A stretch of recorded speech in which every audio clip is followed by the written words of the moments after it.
Now we've got time for any questions anybody might like to ask. And I'm going to ask Graham to come and sit next to me, because I don't always hear what people are saying, and he might need to repeat the question.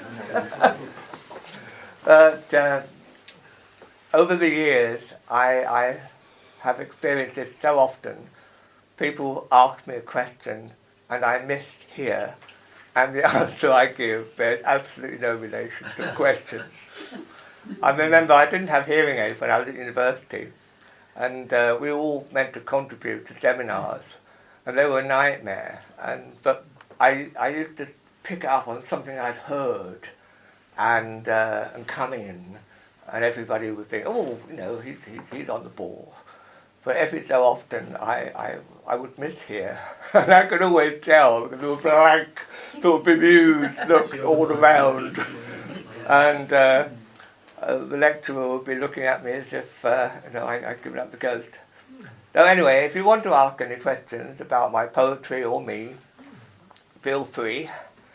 And then, if we've got time, I might read one more poem if you can bear it, because you may have noticed I slipped up a couple of times and, recently in some of the poems I've read. So I hope it didn't ruin the poem for you.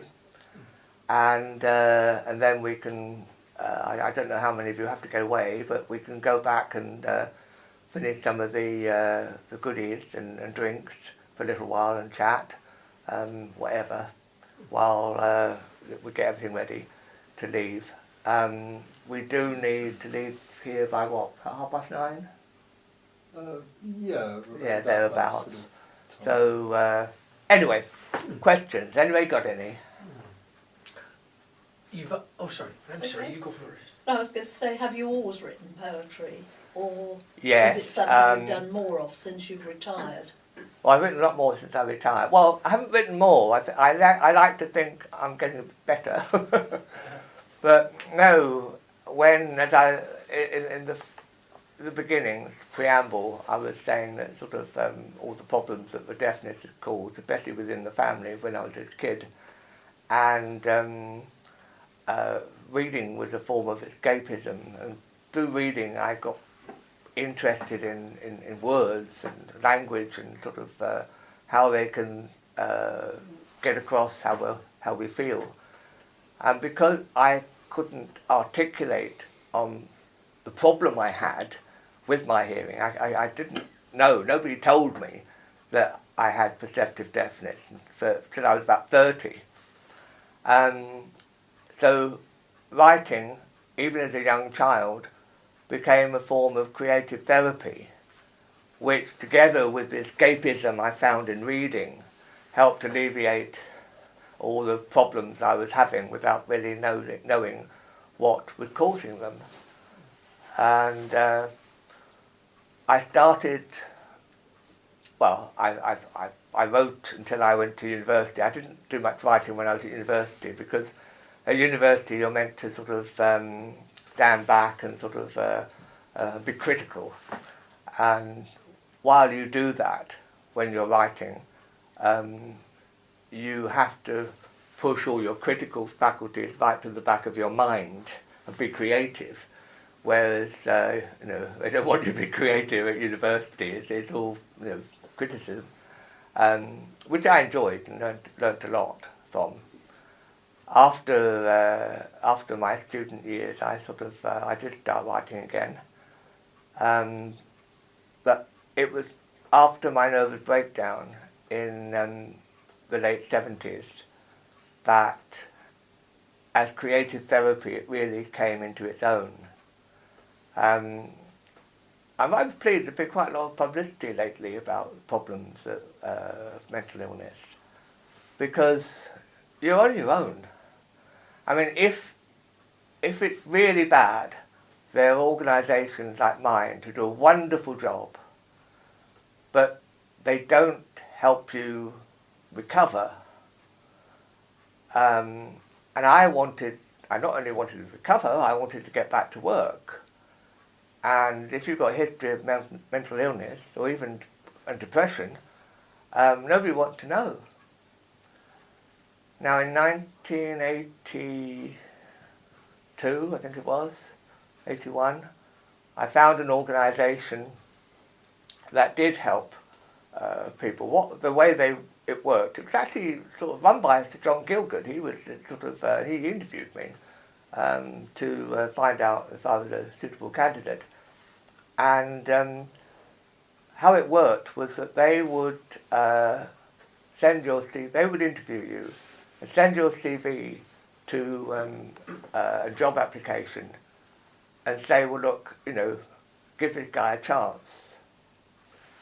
And that's what happened, because in those days, in the early 80s, they actually had equal opportunity sections in local government, and I was interviewed by Camden Library's personnel, and they agreed to take me on. And how it worked was that once the department had agreed to take you on, you were monitored, see how you went, and if it didn't work out, they would try you in another department. Well, as it happened, I had already had library experience, and so after a year, when someone left, I was slotted in. It was a good deal for Camden Libraries because they didn't have to pay for me for a year. My salary was paid out of the Equal Opportunities budget. But it was a brilliant way of getting back to work. And I've looked and spoken to people fairly recently, and it's really hard to find an organisation now that will do that for you. And as I say, once you get, before I found this organisation, I'd apply for jobs, and I'd get to the interview, and as soon as they asked me sort of what I've been doing for the last few years, and I was talking about sort of my breakdown, but how I'd recovered, but they didn't want to know. They really did not want to know. And one interview, I tried lying. I knew it wasn't going to work, but I wanted to see what would happen if I lied. And I said I'd been travelling. And they knew. They knew from my previous employer that I'd had a nervous breakdown. And yet they still agreed to interview me. And they weren't interested. I mean, someone said, oh, I should give them the benefit of the doubt. Maybe they weren't interested because you lied. But I knew someone who worked for that authority, and they knew. And they wanted to see what I would say. I wanted to see what they would say. I wanted to see if they would come clean and say, well, Mr. Tabor, we understand that you've had a nervous breakdown. Do you feel that you're able to work? Or something along those lines. But they said nothing. I lied. And the whole thing was a fiasco. So, yes, I mean, I've always written because writing has always been more of a creative therapy for me than an art form, which is probably just as well because I'm not a particularly successful writer. I mean, just because I've got a slot in Wikipedia doesn't mean much. But when people say to me sometimes, well, why do you write when, you're not famous, you're not raking in the money. Not that poets ever rake in the money anyway. But none of that matters. What matters is that it has seen me through some really hard times. And more importantly, I've enjoyed every minute.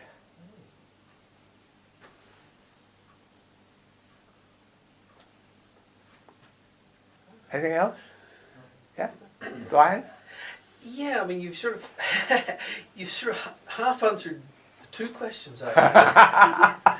The first one I was going to say, how do we get an encore? But you've already promised an encore, so that's good. But the second one was, seriously, the content of your poems. Have you got a muse? In other words, you're just sitting and it hits you like a bolt, I must write about this. Or have you got bucket list, I must write about these topics? Nearly always what I write is inspired by conversations I've had with people. In bars, as I said earlier, in bars, at bus stops, anywhere really. Friends, strangers. Yes, there's a lot of me in my poems, and sometimes I might sort of hear something on the news, or I might hear about something I feel very strongly about, and so I need to sort of sit down and get it out of my system. But I try to do it in such a way that other people can relate to it. I try not to make it all about me. And what does it feel like? I mean, that's because I'm not creative. I've always been a very project A, B, C, D, E, F person. What does creativity feel like? You hear something, and what, is it a buzz, and then you just write down, or do you edit it 17 times, or what? Oh, I often revise stuff I've written. I've revised a lot of the poems I wrote in my early collections. But, I mean, for me, I mean, sort of creative therapy is writing. It works for me. Other people I know, they paint. It doesn't even have to be related to the arts. I know someone who deals with the depression and other problems through gardening.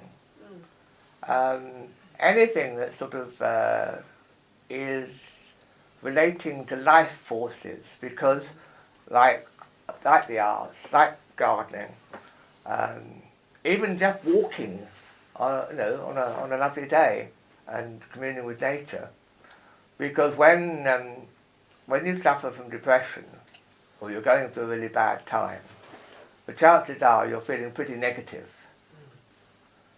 So if you have discovered a means of creative therapy that eventually can make you feel more positive about things, then that's great. If along the way you can make a mint and sort of, fame and fortune, all the rest of it, fine. But none of that really matters. What matters is that sort of you're getting a hell of a lot more out of your life than you would if you were a negative thinker. I mean, nearly all my poems sort of try to encourage the reader to think positive about things. Not always easy. I don't pretend it is. But you can get there if you give willpower its head. But when you're down there, it can take a while, to see the light at the end of the tunnel. But just knowing that it's there and looking out for it, that's what creative therapy can do for you. It can help you see the light at the end of a long tunnel. And there are plenty of negative thinking people about. And, you really do have to be positive about things. I know when I was first diagnosed with prostate cancer, a lot of people wrote me off. I mean, so you could see it in their faces. And I wasn't having any of that. I mean, I didn't know. I mean, I've been having hormone treatment, which, had its side effects, but I'm still here to tell the tale, which is the main thing. But, there are so many harbingers of doom around, and you really do have to have a positive mindset to rise above all that. Otherwise, sometimes they're very well-meaning. Like, I remember telling a friend that I'd been diagnosed with prostate cancer. the first thing he said was, "Have you given any thought to how you want a funeral?" Did I want a natural burial, or did I want cremation or whatever? And, I'm not ready for the Grim Reaper just yet.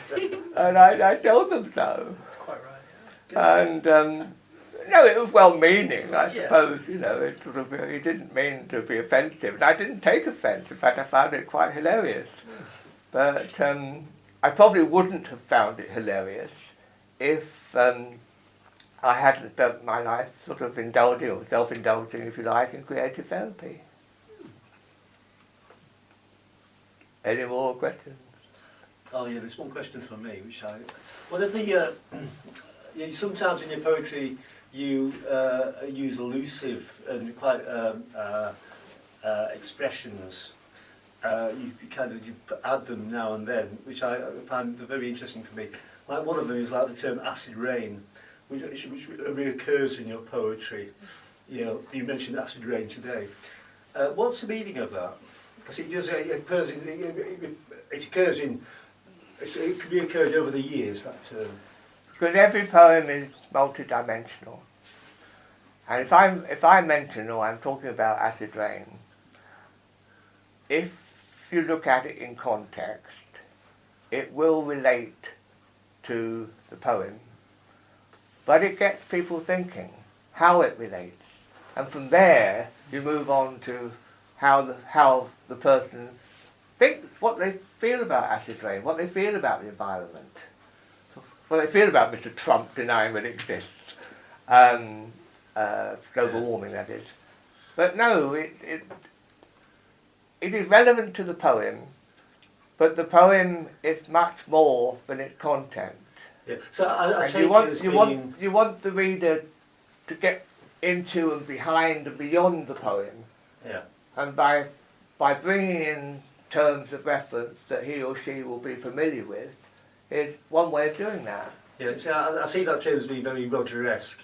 Because over the years, it's actually recurred. It's a recurring theme, and obviously it's got some meaning related to acid rain and similar kinds of things. And like another term they use is that the Sandman, which is quite a scary, kind of like potentially scary person, figure you refer to occasionally, the Sandman. That's like a particular person who's going to fall apart or something. I don't know. Well, if I talk about the Sandman,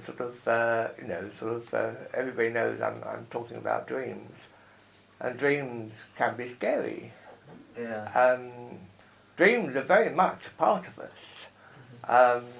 We may be asleep, but our subconscious is still there, whirring away, and we need to be in touch with that. And again, it's all part of the creative process, trying to bring the reader into the poem so that he or she brings something of it, and however he or she reads it, back into themselves. Yeah, no, I love it when you actually have these little terms, and I take them to be a bit of a hallmark of yourself, really. So every time you there's an awful lot of me in my poem, but like I said in the beginning, they're not strictly, very few are strictly autobiographical. Yeah, it's just like the very particular terms like acid rain and Sandman, which are recurrent themes and keep on popping up. But they're also expressions that everyone can relate to. And it maybe before I mentioned that in the poem hadn't meant much to the reader. But the reader will home in on a word or a few words, a phrase or whatever that he or she does relate to. And for them, it puts the poem in a whole new context. Because there's more than one context to a poem. And when you're writing poetry, even more than when you're writing fiction, you have to allow for the multidimensionality of the human psyche. And not everyone can like every poem, and not everyone does. But what the poet can do is try different ways of bringing people in, not just into the poem, but back into themselves.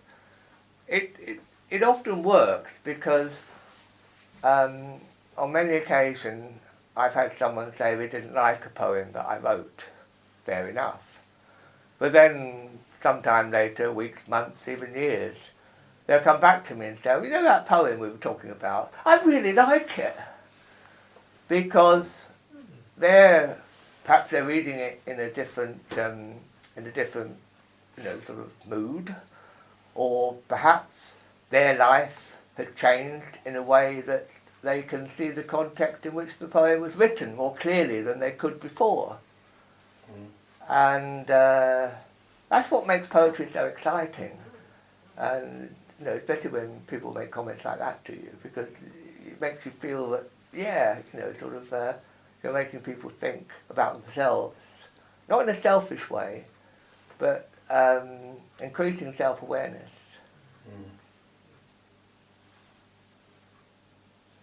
Yeah. No, they just those. I'm sure there's other terms you use which you've used over the years, which are quite. They seem to have some kind of like archetypal force behind them. I've known Richard for years, and he often used to say, quite rightly, that some of my poems in my collections, especially the early collections, are terrible. So I want to ask you a question. I never said You did. In fact, you once said to me that a lot of your poems are bloody good, but an awful lot are rubbish. And I couldn't agree more. Especially looking back at some of my earlier stuff. But if I hadn't written the earlier stuff, I wouldn't have written the later stuff. Yeah. So I want to ask you a question. Yeah. Do you think, on balance, I'm a better poet now than I was when we first met in the 80s? Yeah, I think you do actually. I do think that. I think I did like a lot of your early poetry because it was quite fruity. It was quite rich, and then it became a bit more constrained. And I think it's more rich again now. I think. I think when you went through a period where you were kind of like honing your art, as it were, which is kind of probably involves self-criticism a little bit, which is this pulling in, isn't it? Oh yeah. And I think perhaps you've actually gone. I think you've gone back to nature a bit more. I think it's become a bit more. I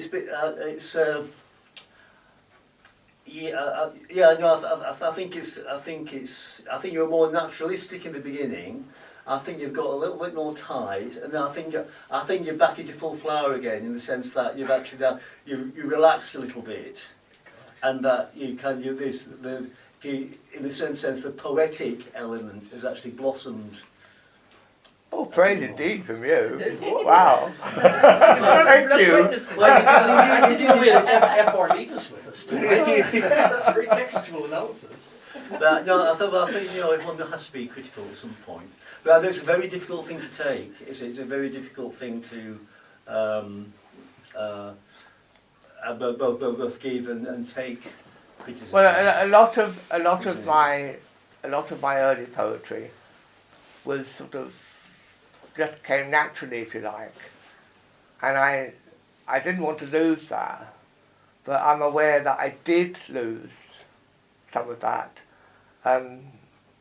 simply by sort of going to university and reading English and American literature, because as I said, I had to bring my critical faculty to the fore, for which I'm grateful, but when you're being creative, you have to push them back where they belong. At the same time, though, you're trying to be natural, but you're trying to be natural and critical at the same time, because that's what you want your readers to be. And it ain't easy, I can tell you. Oh. Any more? Would you like one more poem before we go back to the... All right, let's see what we've got. Now...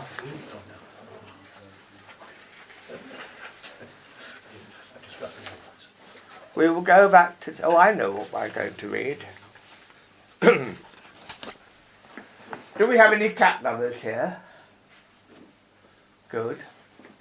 I'm going to read Observations on the Human Nature of Cats. No feeble cat, I haunt people and places I have loved, glimpse in smiling faces a hint of pain and weariness, but quickly overcome by a strength of spirit and zest for life, feeding me the same though I am lost for words, cannot name this feeling in me that puts a spring in my step, clear as blurred vision, warming bones that have seen better days. Home cat, alley cat, pedigree strayed, pacing the same boundaries laid when the appetite for territory strong, and I made my presence felt among peers, not always for the best of reasons, it has to be said, but my seasons well spent, better instincts no less reliable for feeling my way when top cat disagrees, for seeing sadly through misty eyes. To each living thing a time must come to set the spirit free. Surrender all temporal claim to a body seen us through good times and bad. Make grave mistakes, done us proud. No undoing or ever going back on chances giving us to make amends. Live and let live among old enemies, never having to forgive old friends. Black cat, white cat, tricks of light. Tiger, tiger, burning bright. Right, now you can Clap. We can clap. You said we can. No, I don't. No, I think we'll end there. I did bring Ode to a Mermaid, but I don't think you want to hear Ode to a Mermaid, do you? Go on. Go on. Do you? Anybody been to Copenhagen and seen the mermaids in the harbour? Ode to a Mermaid. I once hit a beach at the cliff edge of night, not a single star left shining. My soul a black hole, no glimmer of light, even the moon was in hiding. I cried out in terror, did no one hear me? The whole world lay sleeping. Heavy eyes stinging with spray from the sea, I heard a mermaid singing. Despairingly I scoured that awful darkness, till I made out a shadowy figure, dancing on the water like a pagan goddess, grieving our past, present and future. Listening to the song she sung of a history in which I too played a part, it struck a low, half-forgotten chord in me, not yet quite played out.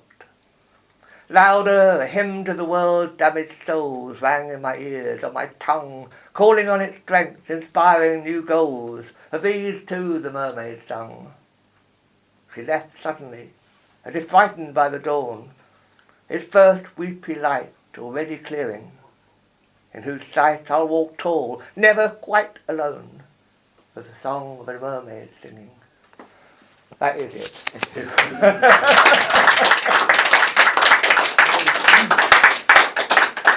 Thank you very much.